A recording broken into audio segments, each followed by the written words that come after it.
ধর্ষণ কথাটা একটা সমাজকে তার মূল ভিত্তি থেকে অনেকটাই পিছনে নিয়ে আসে। মানসিকতার খারাপতম পর্যায় হলো মানুষ এই ধর্ষণের মতো অপরাধের সাথে জড়িত। সেই পুরাকালের আমল হতে একবিংশ শতাব্দীতেও নারীরা প্রথম হচ্ছে ধর্ষিত।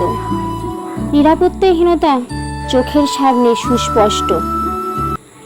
মা বাবার তিল তিল করে গড়ে তোলা স্বপ্নের সন্তান আজ ধর্ষিত। রাস্তায় বের হলে নারীরা সঠিক সময়ে সঠিক পরিবেশে এবং শরীরের সুস্থতার সঙ্গে বাড়ি ফিরবে কিনা তা সন্দেহ। মানসিক কতটা বিকৃতি ঘটলে মানুষ পশু হতেও সময় নেয় না। চোখে জল আসলেও সমাজ ধর্ষণ হতে আজও সামাজিকতাকে বের করতে পারেনি। বোন, তোমার স্বপ্নগুলো রয়ে গেল ওই সেমিনার হলের চার দেওয়ালের মধ্যে আবদ্ধ।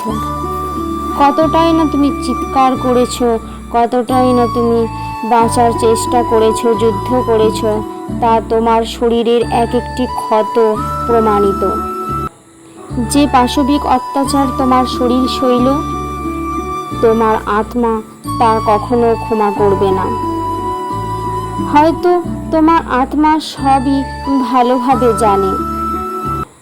সত্যিকারের পৃথিবী বলে যদি কিছু থেকে থাকে আর আত্মা যদি কথা বলতে পারে, তাহলে তোমার সমস্ত অভিযোগ শুনবে ওই ওপরওয়ালা।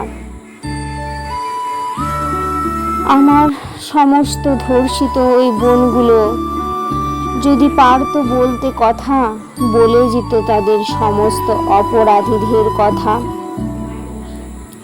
যদি তুমি পুনরায় ফিরে এসো এই সুন্দর পৃথিবীর বুকে, তুমি ফিরে এসো আবার কারোর সন্তান হয়ে, তুমি ফিরে এসো এক ছেলে হয়ে। মেয়েরা আজও অনেকটাই নিরাপত্তাহীনতায় ভুগছে। তোমার চারপাশের মানুষ তোমায় বলবে তুমি রাত্রে বেরোতে পারো না, তুমি একা সমস্ত যুদ্ধ করতে পারো না, কিন্তু তারা তো জানে না এই সমাজ তোমাকে একা একা বাঁচতে দেবে না। একা মানে তোমাকে কেউ না কেউ ব্যবহারের চেষ্টা করবে। প্রত্যেকটা মানুষের চোখই আজ হায়নার মতো।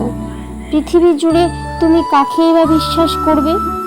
তোমার পরম বন্ধুটি কখন তোমার পরম শত্রু হয়ে যাবে সে বোঝাও বড় দূরস্ত। বিশ্বাসের মাপকাঠিটা এতটাই ছোট হয়ে গেছে যে আমরা আর চারপাশের প্রত্যেক মানুষকেই সন্দেহের চোখে দেখতে বাধ্য। মা বাবা ছাড়া হয়তো বিশ্বাস করাটা খুবই জটিল এবং অনবদ্য। ক্ষমা করো তুমি এই সিস্টেমকে, ক্ষমা করো তুমি এই সামাজিক রূপী সমাজের এই ধর্ষকদের, কিন্তু ক্ষমা করো না তুমি এই সমাজের ধর্ষিত মানসিকতাকে।